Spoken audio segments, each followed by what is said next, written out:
مولایا صلی وسلم دائما ابدا علی حبیبک خیر الخلق کلہم۔ سامعین کرام، آج کا موضوع خود شناسی ہے۔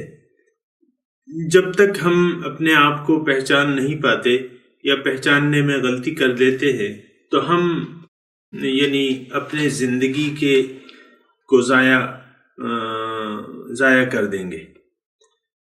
اگر حقیقت میں ہم نے غور کیا اور اپنے مقصود حیات کو پہچان لیا تو بے شک پھر ہماری توجہ اپنی طرف ہو جائے گی اور انسان اپنے مقصود حیات کو پانے کے لیے پھر کوشش کرے گا۔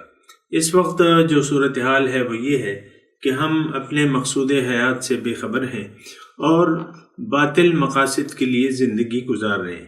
یہ بالکل ایک ایسی بات ہے جس کا نتیجہ ایک بہت بڑا نقصان ہے، اور نقصان صرف دنیا کے بھی نہیں ہے، آخرت کا بھی نقصان ہے۔ خسرت دنیا والآخرہ کے الفاظ آئے قرآن شریف میں۔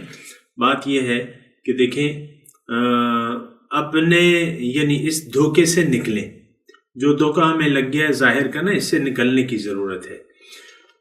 اور ظاہر کا دھوکہ جو ہے ہمیں اس سے ہمیں روکا ہے اللہ تعالیٰ نے کہ فَلَا تَغُرَّنَّكُمُ الْحَيَاةُ الدُّنْيَا وَلَا يَغُرَّنَّكُمْ بِاللَّهِ الْغَرُورُ، کہ دنیا کی زندگی تمہیں دھوکے میں نہ ڈال دے اور بڑا دھوکے دینے والا بھی تمہیں دھوکہ نہ دے دے۔ تو بات یہ ہے کہ ہم تو دھوکے کا شکار ہو گئے ہیں۔ ضرورت اس بات کی ہے کہ ہم خواب غفلت سے جاگ جائیں، اپنے آپ کو پہچانیں کہ ہم کون ہیں۔ ہماری حقیقت، میں نے گزشتہ کلپ میں بھی بات کی تھی کہ ہماری حقیقت اللہ ہے۔ ہم اللہ کے ہیں، انا للہ، ہم اللہ کے ہیں۔ اللہ تعالیٰ ہمارا خالق ہے، مالک ہے۔ ہماری روح جو ہے اس کی پھونکی ہوئی ہے، ہماری صورت اس نے اپنے ہاتھوں سے بنائی ہے، لہٰذا تمام ہم اللہ کے ہیں۔ اور پھر اللہ تعالیٰ کی طرف واپس لوٹ کر بھی جانا ہے۔ اور پھر یہ ہے کہ اللہ تعالیٰ ضرور ہم سے پوچھے گا فَلَنَسْأَلَنَّ الَّذِينَ أُرْسِلَ إِلَيْهِمْ وَلَنَسْأَلَنَّ الْمُرْسَلِينَ۔ جن لوگوں کے پاس رسول بھجوائے گئے ہیں ان سے بھی اللہ تعالیٰ پوچھے گا، اور رسولوں سے بھی اللہ تعالیٰ پوچھے گا کہ تم نے میری مخلوق کو ان کا میری طرف دعوت دی کہ نہ دی۔ بہرحال ایک دھوکہ لگ گیا ہے سامنے کرام، اور یہ دھوکہ اتنا دبیز ہے، اتنا گہرا ہے، یہ خواب غفلت جو ہے اتنی گہری ہے کہ اس سے بہت زیادہ زور لگانا ہے، اس سے نکلنے کے لیے زور لگانا ہے۔ جیسے کہ آپ دیکھیں، یہ زمین اور جو کچھ بھی نظر آ رہا ہے یہ ہمیں اپنی طرف کھینچ رہی ہے، مقناطیس کی طرف۔ اس کی مثال ایک مقناطیس کی ہے، جو کچھ بھی اس میں ہے، جیسے کہ اللہ تعالیٰ نے فرمایا ہے کہ زُيِّنَ لِلنَّاسِ حُبُّ الشَّهَوَاتِ مِنَ النِّسَاءِ وَالْبَنِينَ والقناطیر المقنطرۃ من الذهب والفضة والخیل المسومۃ والانعام والحرث ذلک متاع الحیاۃ الدنیا واللہ عندہ حسن المآب۔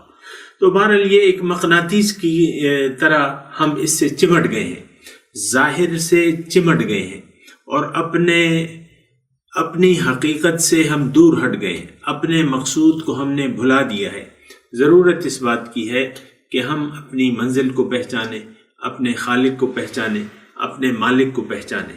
اور اللہ تعالیٰ نے، میں نے آپ کو کہا کہ ہماری انتہا جو ہے ہمارا رب ہے، وَأَنَّ إِلَىٰ رَبِّكَ الْمُنْتَهَىٰ۔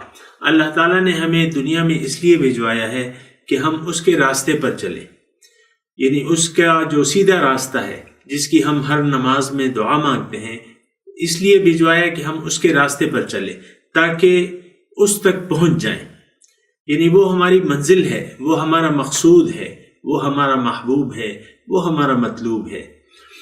دنیا جتنی بھی ہم حاصل کر لیں، ایک تو یہ ہے کہ قلبی سکون اس سے حاصل نہیں ہوتا، اور پھر اللہ تعالیٰ کی یاد کو بھلا کے جو بھی آپ زندگی گزاریں گے وہ پریشانی سے بھر جائے گی اور آپ کی زندگی بہت تنگ گزرے گی۔ وما علینا الا البلاغ۔ مولاي صل وسلم دائما ابدا على حبيبك خير الخلق كلهم